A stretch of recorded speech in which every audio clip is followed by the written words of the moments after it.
Wapendwa watazamaji na wafuatiliaji wa chaneli yetu ya Lisha Ubongo, leo utakuwa na mimi Michael Didas, seminari wa seminari kuu ya Mtakatifu Agostino Peramiho, ambapo tutajifunza juu ya kwa nini tunafunika sanamu katika kanisa Katoliki, hasa katika majuma mawili ya mwisho ya Kwaresma. Kabla ya kuanza kipindi chetu, tuanze kwa sala. Kwa jina la Baba na la Mwana na la Roho Mtakatifu. Amina. Atukuzwe Baba na Mwana na Roho Mtakatifu, kama mwanzo na sasa na siku zote na milele. Amina. Kwa jina la Baba na la Mwana na la Roho Mtakatifu. Amina.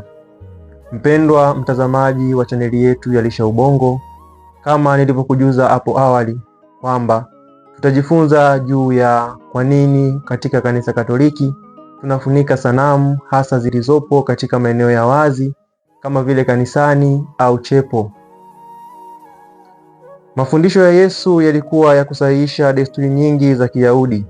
Kwa mfano, Yesu aliponya watu siku ya Sabato, ambayo ilikuwa ni kinyume na desturi ya Wayahudi. Tunasoma haya katika Injili ya Mtakatifu Yohane sura ya 3 aya ya 2, sura ya 7 aya ya 43 na sura ya 9 aya ya 16. Pia Yesu aliwafukuza watu waliofanya biashara katika hekalu. Tunasoma haya katika Injili ya Yohane sura ya 2 aya ya 14 hadi ya 19. Pia alipokuwapo hekaluni wakati wa Pasaka, watu wengi walimwamini. Wayahudi wakaona kuwa yeye ni kikwazo kwa imani yao. Yesu alipokutana na yule mwanamke Msamaria na kumfunulia habari njema ya wokovu, wengi sana toka Samaria walimwamini. Imeandikwa, wakamwambia yule mwanamke, sasa tunaamini, wala si kwa sababu ya maneno yako tu. Sisi tumesikia wenyewe, tena twajua hakika huyu ndiye Mwokozi wa ulimwengu.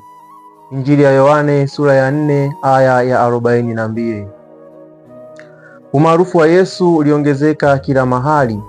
Hata huko Kana ya Galilaya walimpokea, akaponya wagonjwa hata kwa kauli au neno lake tu akiwa mbali. Injili ya Yohane sura ya 4 aya ya 46 hadi ya 53. Kumbe hata watu wasio Wayahudi walimwamini. Kisha Yesu akamponya aliyepooza muda mrefu. Injili ya Yohane sura ya 5 aya ya 5 hadi ya 17.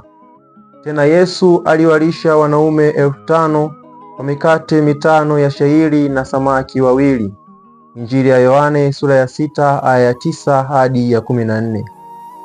Ishara hizi zote na nyingine nyingi alizozifanya Yesu ziliwafanya watu watake kumfanya mfalme wao. Injili ya Yohane sura ya 6 aya ya 15. Basi Wayahudi hasa Mafarisayo wakamchukia Yesu kwa sababu watu wengi walimwamini pamoja na mafundisho yake na miujiza yake kuwa hakika ni mwana wa Mungu. Kwa hiyo Yesu hakuweza kutembea tena kwa wazi, maana walikuwa wakimtafuta wamwangamize.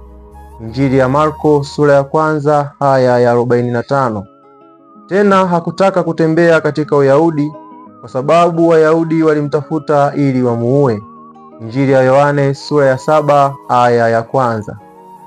Tena hata ndugu zake walipokwisha kukwea kuiendea sikukuu, ndipo yeye naye alikwea, si kwa wazi bali kana kwamba kwa siri.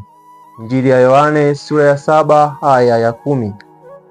Vilevile kuhani mkuu Kayafa alitabiri yafaa mtu mmoja afe ili taifa lisiangamie, na pia wakuu wakatoa amri, atakayemuona apeleke habari wamkamate.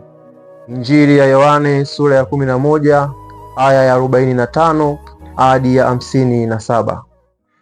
Mpendwa mtazamaji, awali kati ya mwaka 600 hadi mwaka 1500 baada ya Kristo, kipindi chote cha Kwaresma kuanzia Jumatano ya Majivu, wadhambi wa adhara kama masuria, yaani wanaoishi nyumba bila ndoa, wagomvi, wezi, wanyang'anyi, makahaba, wachawi, waliotoka kifungoni na kadhalika. Walifukuzwa kanisani wakati wa Kwaresma wakafanye kitubio nje. Baadaye wakatambua kumbe hakuna asiye na dhambi, ila wote tu wa dhambi. Hivyo badala ya kufukuza wadhambi, wakaweka kitambaa chepesi cha zambarau kisicho na pambo lolote, wakakitundika kuficha altare, watu wasiione, maana walikuwa wadhambi. Desturi ya kuficha altare iliboreshwa kuanzia karne ya 9 huko Ujerumani. Waliweka kitambaa hicho tangu Jumatano ya Majivu hadi Jumatano ya Juma Kuu. Baada ya sala ya jioni, yaani Vesper, ama baada ya kuimba mateso ya Yesu au kusoma hadi kufikia palipoandikwa, na pazia la hekalu likapasuka katikati vipande viwili toka juu hadi chini. Injili ya Mathayo sura ya 27 aya ya 51, Injili ya Marko sura ya 15 aya ya 38 na Injili ya Luka sura ya 23 aya ya 45. Hapo wanakifungua kile kitambaa tayari kwa maadhimisho ya karamu ya Bwana, yaani Alhamisi Kuu. Mnamo karne ya 13 ilianza desturi ya kufunika sanamu na misalaba badala ya pazia. Askofu William Durandus wa Mende, Ufaransa, alieleza kuwa desturi hii inaonyesha Kristo akificha umungu wake wakati wa mateso. Injili ya Yohane sura ya 8 aya ya 31 hadi 59. Maneno ya kusisitiza ni haya: wakaokota mawe ili wamtupie, lakini Yesu akajificha akatoka hekaluni. Injili ya Yohane sura ya 8 aya ya 59. Wayahudi walimfedhehesha sana Yesu. Jambo hili linatukumbusha kutoficha aibu zetu, bali twende nazo kwa Yesu anayejua fedhea, atushirikishe utukufu wake aliyoupata kwa kushinda aibu. Hivyo kufunika sanamu na misalaba ni ishara ya kumtazama Yesu mwenyewe na tusione kitu kingine chochote ila yeye. Pia kufunika huko kunaonyesha ishara ya sanda atakayozikwa nayo Yesu na marafiki zake, yaani watakatifu. Karne ya 17, desturi ya kufunika sanamu na misalaba ilifupishwa na kuwa majuma ya mawili ya mwisho yanayojulikana kama majuma ya mateso, yaani juma la 5 na juma la 6 la Kwaresma.